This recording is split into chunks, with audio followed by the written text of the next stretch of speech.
9:43 de la mañana en Sin Diarios, acá en la radio de las Madres, la 530.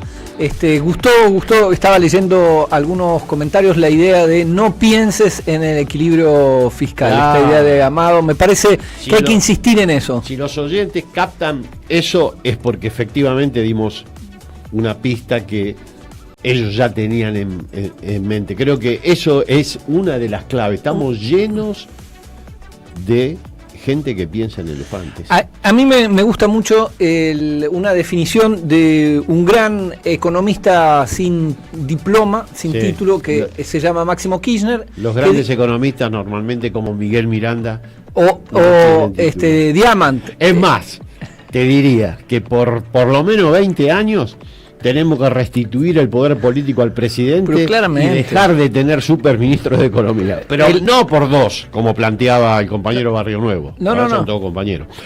Sino por 20. Sí. Hay que volver a eso. La política económica la establece el presidente, no el superministro, el supertécnico. No existen los supertécnicos. Ahora que estamos esperando que hable un ministro que ya habló desde el 2017, ¿cuándo fue que asumió este muchacho? El 2016, y no para de decir huevadas, porque no acertó una. Exactamente. Y otra vez tenemos la cadena nacional y dice, habla el ministro, y el otro que dice que hay que escuchar. Adorni creo que dijo, hay que creerle al toto. El economista que no es economista, que me gusta citar, es Máximo Kirchner, cuando dice, los números tienen que cerrar con la gente adentro. Exactamente. Es un principio elemental que a veces nos olvidamos. Pero además dijo algo más, con este acuerdo no tenemos salida. No tenemos salida, absolutamente. Y él acertó, Toto se equivocó, y la cadena nacional la da Toto. Qué país raro, el país de Charlie. Alicia en el país. Bien, bueno, ya estamos comunicados con una gran amiga del programa, gran amiga personal, Valeria Di Croce, autora de El Arca de Milei. La enganchamos yendo hacia Chacabuco a una nueva presentación del libro que recomendamos fervorosamente, porque no solo habla de Milei, del fenómeno Milei, que en el fondo el personaje Milei es un tema menor, sino el entorno, no solo nacional, sino el entorno global, que impulsó esta derecha extrema, apoyada por los tecno ricos, como dice Valeria. Valeria, ¿cómo te va? Te saludamos acá con Amado Vudú, que está atento escuchándote, y Artemio. Hola, ¿cómo estás, Rinco? Buen día a todos, buen día, Amado. Estaba escuchando la editorial. Estoy tratando de no pensar en el elefante, les prometo que voy a hacer un esfuerzo enorme. Pero ya lo dijiste ya está. Es que no puedo más. No, bueno, el elefante. Ahora tengo que pensar en el elefante. Valeria, tu libro ayuda a pensar por afuera de la trompa del elefante, así que está muy bien. Igual yo hoy pienso sacarte del arca, con otro tipo de requerimiento. Quiero que Valeria nos dé una visión sobre cómo se construyen las crisis en perspectiva. Pero no importa, vamos ahora, Rinco, a la pregunta de rigor.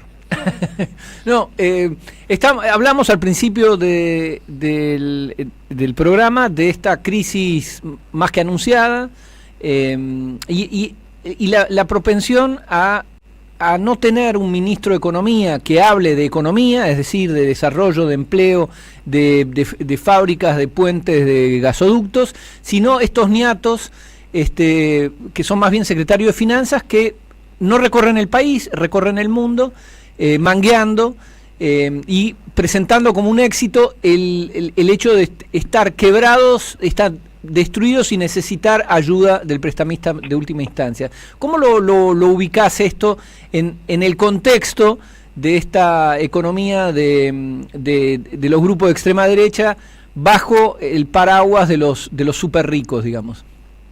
Bueno, yo recién lo escuchaba, Amado, y esta semana pensaba mucho, porque decía recién Artemio, ¿no? Lo de las crisis y las crisis autoinfligidas. El libro, El Arca, empieza con el shock económico generado por Caputo, allá por 2018, y el libro cerraba con La Tierra Prometida, ¿no? Esta idea de lo que Milei construía narrativamente, que era que estábamos en una especie de apocalipsis, un poco el libro jugaba con esa idea de esas crisis autoinfligidas, te hacen creer que vamos a ir a una hiperinflación del 3.000 y pico, entonces cualquier cosa es mejor que ese caos que se construye narrativamente. Y esta semana yo no podía parar de pensar, porque fue una semana muy particular. Yo hablo en el libro de 3 shocks: el shock económico, que es el regreso al fondo; el shock político, que es el intento de asesinato de Cristina; y el shock pandémico. Pero esta semana hubo 2 momentos que tienen que ver con esos 2 shocks, que me hacen pensar todo el tiempo que es acertada la lectura, de que Milei no hubiera llegado a donde llegó, que podría haber sido cualquier otro. Digo, con Rinco, con vos lo hemos hablado, yo estoy convencida que el problema no es Milei, sino que el problema es el modelo económico que se busca imponer. Y siempre discutimos la política, la rosca política, que es algo que yo me planteo mucho respecto de los analistas políticos, ¿no? Esta cosa de, bueno, ¿dónde puso el mate tal? ¿A quién miró el otro? ¿Con quién se sentó? Sí. Si la foto, o sea, es como catadores de fotografías, cuando en realidad el problema no es Estado sí o Estado no. Es una mentira esa dicotomía que plantea Milei, porque el Estado sigue siendo el Estado represor, el Estado sigue siendo el Estado ajustador, tiene un rol, no es que desaparece. El problema es el modelo económico. Y este modelo económico no funciona. En Argentina no funciona, y la única forma que funcione es a través de un rol que asume el Estado, que es el represivo.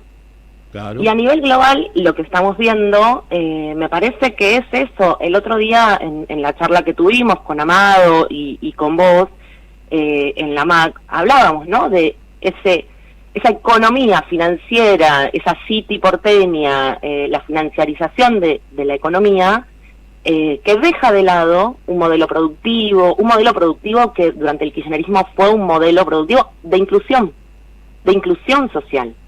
Entonces, estamos discutiendo, yo ahí es donde digo que estamos discutiendo lo mismo que hace 80 años, digo, por poner como punto de partida el peronismo en la Argentina, ¿no? Para poder también verlo desde nuestra perspectiva histórica. Es la misma discusión.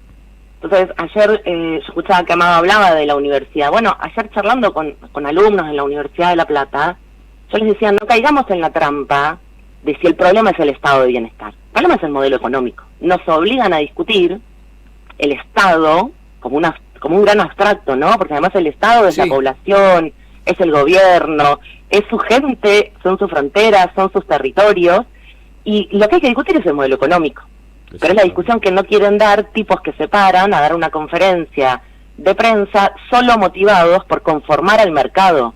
No hay un solo anuncio del ministro de Economía que tenga que ver con mejorarle la vida a la gente. Es un ministro de Economía que le habla a los mercados. Es un presidente que le habla al capitalismo de plataformas, le habla a los ricos del mundo, le habla a Donald Trump, no le habla a su gente. Entonces, es un momento para mí muy complejo, que tiene cosas de los 90, tiene mucho de el modelo económico que impone la dictadura, y a veces uno siente que la discusión que se está dando, por eso yo hablaba también del shock político, esta semana hubo una audiencia clave en torno al juicio del intento de asesinato de Cristina Fernández de Kirchner, donde casi 8 horas de testimonios sobre el teléfono de Sabac Montiel, quien le puso un arma en la cabeza a Cristina Fernández de Kirchner. Y ese teléfono, en menos de 48 horas, fue destruido en un juzgado federal. Así es. Y cualquiera que hubiera visto la audiencia del miércoles hubiera tenido claro lo que pasó ese día. Y los mismos medios que en cadena nacional transmitieron a Luciani pidiendo la cabeza de Cristina, y a La Nación Más sindicando Juncal y Uruguay como un lugar para ir a linchar a la vicepresidenta, nada dijeron, salvo excepcional lo de la retaguardia y feminacida, tratando de transmitir a partir de un problema técnico que tenía Comodoro Pi, y una nota que leí de Irina Hauser. Nadie habló de lo que pasó el miércoles en la audiencia, con la prueba más importante. El de la retaguardia y Irina, porque es exactamente así como... Y bueno, Valeria, la presencia del Estado se corrobora en esta presencia abrumadora del aparato judicial, ocultando absolutamente todo, que yo creo que es la bisagra que conforma la cultura del odio que hoy es gobierno en Argentina. Y por otro lado, basta ir a las movilizaciones de los miércoles para ver qué presencia tiene el Estado. Nunca tanta presencia en democracia. Es un hiperestado, es jovesiano. Lo que pasa es que, obvio, está al servicio de intereses que representan a un bloque histórico con bastantes continuidades, no porque son los mismos actores y tienen otra perspectiva, pero tiene continuidades claramente con lo que apareció en el Estado dictatorial. Milei tiene un antecedente ineludible en la dictadura del 76, o sea, no, en eso me parece que discutir eso. Después la forma de aparición de los aparatos represivos judiciales y de represión física son otras por ahora. Valeria, te hago una consulta, una pregunta con respecto a esta cosa global que vos siempre insistís en que es una ola global, no es algo local. Sin embargo, dentro de esa ola global hay líneas, digamos, con diferencias gruesas. Por ejemplo, ya lo hemos conversado, es nuestra extrema derecha, nuestro neofascismo, lo que sea, está colonizada, es decir, es cipaya. Así como Vox en España le reclama al gobierno socialista porque no es lo suficientemente duro con el Reino Unido en el reclamo por Gibraltar, los nuestros regalarían las Malvinas. Así como Trump dice que va a arancelar los vehículos eléctricos chinos para no penalizar a la industria local, lo dice, se vanagloria, dice, pero es obvio que voy a proteger a la industria local. Tenemos a un infradotado como Sturzenegger que todos los días tuitea que ahora entran medicamentos indios y que son más baratos y que ya no los van a regular y qué sé yo. Esa diferencia tan enorme colisiona con lo que vos decís, con esa ola homogénea de neofascismo o lo que como quiera llamarlo. Ahí yo a ver si me hago entender. voy a tratar de no pensar en el elefante y hacerme entender. Yo siempre creo, Rinco, yo hablo más de anarcocolonialismo, que es un término que usó Cristina cuando se sancionó la ley Bases, cuyo único objetivo para mí era imponer el RIGI, sí. Que en definitiva es un poco lo que habla Máximo Kirchner, ¿no? La flexibilización impositiva, la flexibilización laboral y la flexibilización ambiental. ¿Y por qué lo asocio esto con la ola global? Cuando uno observa lo que pasa con Trump, lo que pasó con Bolsonaro, lo que pasa ahora, empieza a pasar en Chile con esta agenda de derecha, una nueva elección, lo que pasa en España, yo noto que hay un patrón, en Argentina también, que siempre son 4 los temas que usan estas nuevas derechas en el marco de lo que ellos llaman batalla cultural, que Hayek llamaba batalla de las ideas, digo, es más de lo mismo, volvemos, ¿no?, a los 40 y la misma discusión. Ellos plantean 4 grandes temas.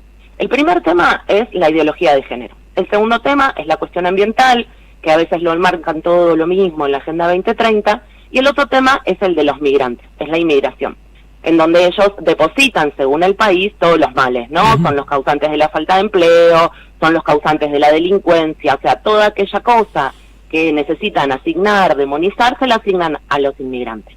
Y el cuarto tema suele ser un tema mucho más asociado a la identidad local. Yo creo que en el caso de Argentina es el tema de derechos humanos, que es el tema que polariza por excelencia, y en el caso de Estados Unidos es claramente el tema de la aportación de armas. Digo, hay una división entre quienes están de acuerdo y quienes no en la aportación de armas.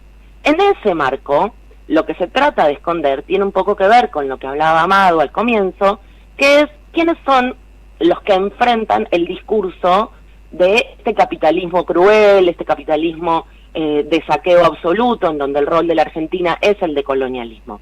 Son claramente las mujeres, los colectivos de mujeres, que confrontan con el discurso que se busca imponer en términos económicos, pero también en términos culturales y sociales. Son los ambientalistas que defienden un extractivismo incluso yo lo quiero decir, no un extractivismo, no un ambientalismo bobo, ¿no? Que dice, no, nada, no toquemos, sino regulemos. El rol del Estado debe ser regular y no el mero extractivismo con sociedades cada vez más empobrecidas. Sobre todo porque la única propuesta económica que viene haciendo de desarrollo, entre comillas, Javier Milei junto con Damián Reidel, que es su asesor económico, es la de esta idea, ¿no? De la Argentina es un hub de inteligencia artificial. Y uno empieza a buscar, a ver qué es un hub. Ya cuando te hablan difícil, yo sospecho siempre, ¿no? Sí, además, dime de qué te jactas y te diré de qué adorno. Claro, ¿viste? Un hub. Y vos decís, ¿qué seremos? O sea, ¿en qué nos quieren convertir? Y las declaraciones, vos sabés, Rinco, que yo a Reidel lo vengo siguiendo hace un montón, sí. Y el tema de sus declaraciones, tanto las de Milei como las de él, de ese endiosamiento del rol de Argentina en el marco global de la mano de la inteligencia artificial, lo que dicen cuando uno escarba un poco es, tenemos grandes extensiones de tierra, tenemos energía barata y tenemos temperaturas muy bajas. Están hablando de la Patagonia. Claro. Y el otro día Reidel se animó a ir un paso más allá y a decir, el problema que tenemos es que hay argentinos. Claro. Claro, sí, viven argentinos. Y cuando Milei habla de volver mucho más atrás en el tiempo, habla del tiempo en donde la Patagonia era un territorio nacional, no eran provincias. Recordémosle a la audiencia que las provincias patagónicas, la última fue Tierra del Fuego en los años 90, iniciaron su proceso de provincialización a partir de los años 50. O sea, no es que son provincias desde hace tantísimo tiempo. Para los que nos dicen, ¿por qué no solucionaron antes estos temas? Miren, ni siquiera tenían representación parlamentaria esas provincias en los años 50. Uh-huh. Y hoy lo que estamos viendo es que ellos proponen... Por fuera de... la escuché también a Valeria en la Radio Mac. Soy uno de los dos oyentes que tienen, soy yo.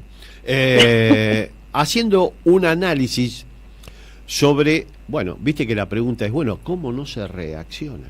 ¿Qué es lo que está pasando que frente a tanta agresión económica, policial, judicial, y no hablo solamente de el caso Cristina, judicial, uh-huh, con respecto al tratamiento que la vida cotidiana recibe por parte del gobierno? ¿Cómo es que una sociedad que históricamente produjo hitos muy importantes en cuanto a capacidad de reacción frente a estas agresiones del bloque en el poder, lo tuvimos varios ejemplos, qué pasa que ahora no sucede? Mi teoría era más vinculada a que al acontecimiento político, no se lo prevé, que tantos años de maltrato finalmente logran, contra lo que se supone, disminuir el deseo de igualdad, que hay que ir madurando condiciones para que eso se restituya. Pero me pareció interesante la intervención de Valeria, porque hizo, refiriéndose a la crisis del 2001, hizo una especie de panorama anterior de todos los episodios que fueron considerados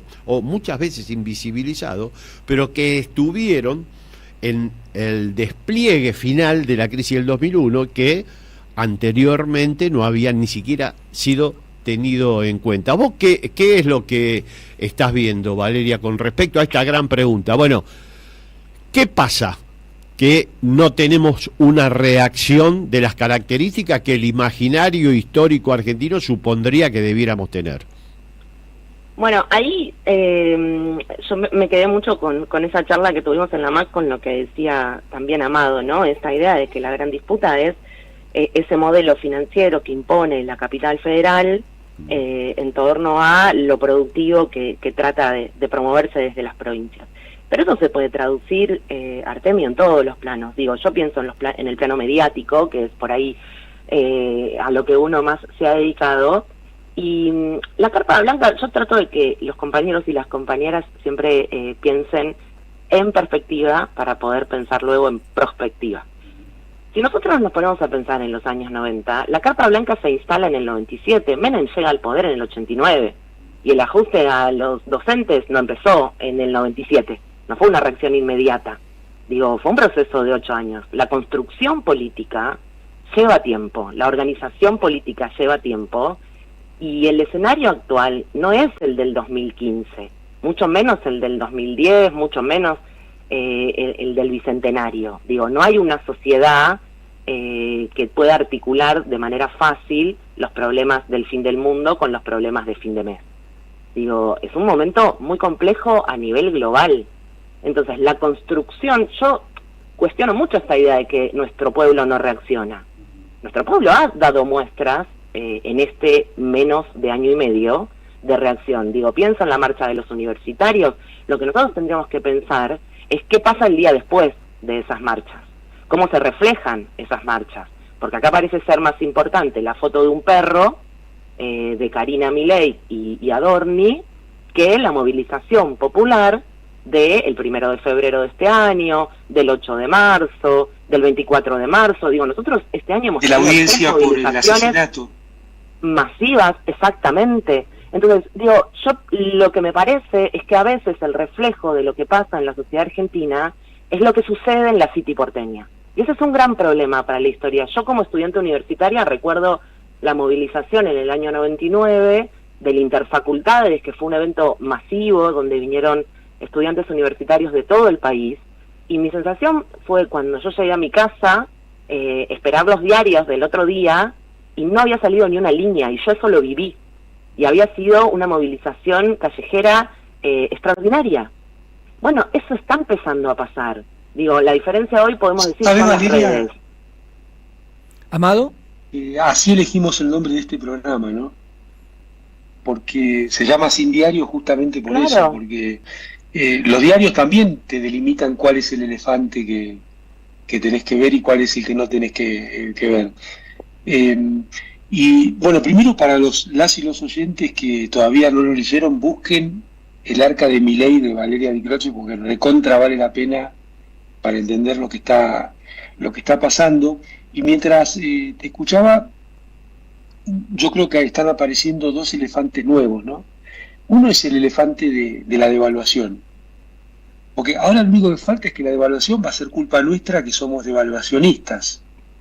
Tenemos que tener mucho cuidado en no caer en eso, porque la devaluación, cuando suceda, que va a suceder, es culpa de las políticas del gobierno, no es que nosotras y nosotros pedimos una devaluación.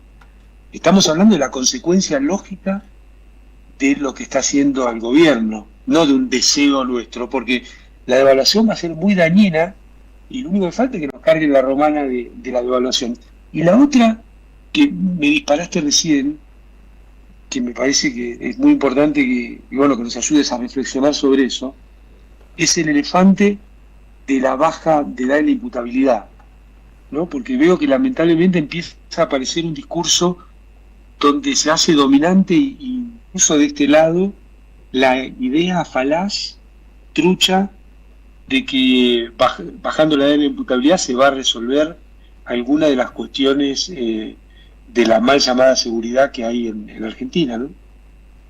Bueno, y eso va de la mano, Amado, a mí eso es una de las cosas que más me preocupa. Yo lo vengo siguiendo desde octubre del año pasado, cuando el gobierno anunció que los pibes de 12 años podían timbiar, ¿no? Esta habilitación que hizo la Comisión Nacional de Valores, habilitando a los pibes de 12 años a jugar en la bolsa, porque básicamente es a crear mini traders y a pibes que creen que el dinero se reproduce sin más, en un contexto en donde las billeteras virtuales además atentan contra el uso del tiempo, la administración del recurso dinero y el control y el endeudamiento desde muy jóvenes.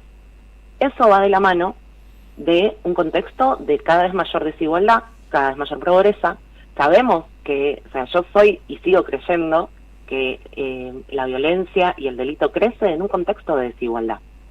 Y si nosotros creemos que la baja de la edad de imputabilidad, y yo lamento mucho que muchos diputados, diputadas, senadores y senadoras crean que es una demanda de la sociedad bajar la edad de imputabilidad. No es así. Ese es el gran problema que tenemos. Digo, cuando empieza a instalarse esta idea de que hay que gritar para que te escuchen, digo, yo no necesito que nadie me grite y podemos dialogar todos en un tono menos elevado. Y tampoco necesito meter presos a los pibes de 14 años para que el país sea más seguro. Lo que necesitamos es los pibes en las escuelas. Lo que necesitamos es que los pibes no estén timbiando ni estén apostando en casinos online. Necesitamos regular para infancias y adolescencias más sanas, no más violentas. Y eso requiere de que ese Estado que hoy asume solamente el rol de timbiar en la bolsa y de ajustar y de golpear a nuestra gente, se dedique a mejorar la educación. Tenemos, vos lo sabés, Amado, un presupuesto que está 3 años retrasado, y eso impacta en la educación de nuestros pibes y nuestras pibas. Entonces, en vez de estar discutiendo cómo recuperamos esos 6 puntos de presupuesto para la educación, cómo le damos de nuevo el fondo de incentivo docente, recordemos que todo eso pasó en menos de un año. Y no se volvió a discutir, y sigue vigente el decreto 70-2023, que perjudica muchísimo. A mí me parece que nosotros tenemos que hacer un esfuerzo muy grande por reflexionar sobre las pequeñas cosas, que son como las señales que después, lo decía Artemio, ¿no? Todo lo que pasó previo al 2001. El 2001 había estallado en las provincias mucho tiempo antes. Pero hoy, si uno camina por la ciudad de Buenos Aires, empieza a ver ya un dato que es en cada cuadra, no sé si lo han visto, en el momento de fines del 2001, eran los 2x1 o lo todo por un peso, empieza a ver esos super mega mercados de productos chinos, extranjeros, en donde todo sale nada, en comparación a la librería del barrio, en comparación a el bazar del barrio. Empiezan a reproducirse las cadenas de cafetería en barrios en donde antes no estaban. Bueno, eso es menos empleo. Eso es arrasar con ese emprendedurismo que valoran cuando se llama Marcos Galperín, pero no cuando es una señora de barrio que tiene su panadería instalada en la misma esquina hace 40 años. Y yo prefiero seguir defendiendo a la panadera de la esquina. Digo, entonces la farmacia de la esquina, la farmacia del barrio, digo, florecen, ¿no?, las cadenas de farmacias. Bueno, eso que algunos, no quiero ser mala, pero esa tilinguería de creer que tener esos negocios en la esquina de tu casa es bueno, no lo es. Y ya pasó en los 90, donde fluían Benetton, John Le Cook, digo, todas esas marcas que llegaban a tener la bandera inglesa en el pecho. Y bueno, eso pone también en contradicción nuestra identidad nacional, de la que el presidente nunca habla, porque no quiere que nos encontremos ahí. Yo insisto en que la identidad es un lugar para encontrarse. Digo, la identidad peronista para quienes lo somos, pero sobre todo la identidad nacional. Valeria, el Amado suele hablar de volver a las pizzerías, que eso me parece que es una gran... si son de barrio, mejor. Si son de barrio, mejor. Claro, bueno, hablando de... de delivery. Sí. Sí, por favor. No delivery. Es cierto, ¿no?, que hemos perdido grados de libertad por la comodidad de tener una pizza caliente en nuestro living. Es re cómodo, pero es una cagada. Absolutamente. Yo hago un asterisco ahí en lo que dice Amado, perdón, Rinco. No desvaloricemos la palabra y decirlo 1000 veces. Yo voy a decir algo. Yo usaba una aplicación hace casi 2 años para pedir comida, hasta que escuché una entrevista de Narda Lépez. O sea, nada que ver. Y ella contó todo el mecanismo y cómo se perjudicaba a los negocios de barrio, a los comercios de barrio, a los propios pibes que trabajaban de delivery para determinadas roticerías o restaurante del barrio. Y terminé de escuchar esa entrevista y me bajé en la aplicación y nunca más pedí. Entonces hagamos el esfuerzo por convencernos de que siempre hay alguien escuchando. Sí, estoy de acuerdo. Pero además, Valeria, te perdés lo más lindo de ese día, que es la charla en la pizzería, ¿no? Es extraordinario, pero además ir a comprar cualquier cosa en tu barrio implica ver cómo está tu vecino, implica ver cómo está el del mercado. Le podés preguntar, che, ¿qué onda? Y entonces te dice, no, esta semana vendí menos de eso, no me está llegando tal cosa. Es la realidad misma. Eso. El recuerdo de ir con tu viejo a la pizzería. Y a mí hay dos rubros, que son la pizzería y la librería. Ay, sí, yo igual. Yo con la librería, perder siempre. La librería es una cosa horrible. Porque además la librería, viste que siempre aparece el que te dice, pero ya leíste tal, vos decís, no, ese no lee primero ese. Y si te gusta tal cosa, lee tal otra. Y eso no se puede perder, porque si no uno... Ahora hay que buscarlo en TikTok. Valeria, hablando de... pensamiento crítico. Nosotros construimos pensamiento crítico hablando entre nosotros, hablando con otros que piensan diferente. Si no se impone ese capitalismo de plataformas, esa idea que lo que está pasando en la digitalidad se nos impone como una realidad. No, es parte de nuestro entorno, pero no es la realidad. Hay que romper con esa lógica. Valeria, hablando justamente de reunión, te estás yendo a Chacabuco. Hoy a las 18:30 presentás el arca de Milei. en el Ateneo Néstor Kirchner, en Sargento Cabral 215. Así que atento, Chacabuco, llega Valeria Di Croce para presentar el arca de Milei y bueno, ya ahora esta tarde 18:30.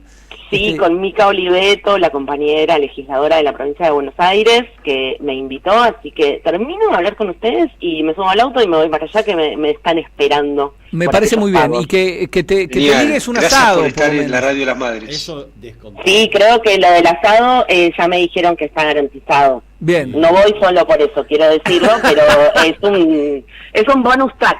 Me parece muy bien. Valeria, muchísimas gracias por esta entrevista y bueno, nos vemos la semana que viene. Nos vemos todas las semanas, Rico, ya cada vez más, mira. Absolutamente, cosa que agradezco. Los quiero mucho, les agradezco mucho esta charla de sábado por la mañana y los voy a seguir escuchando mientras que voy en el auto. Muy bien, bueno. Gracias, un beso. Conversábamos con Valeria Di Croce, autora del Arca de Milei. ¿La de imputabilidad a dónde la quiere llevar la ministra? Yo creo que a la Concepción. ¿A cuántos años? 12, 8, 6, 5, lo que sea. Bueno, en menos de 18 años el 1% de los delitos graves se cometen en esa franja. Si bajás a 15, 14 es menos del 0,3. Ahora, si la gente cree que se le va a ofrecer más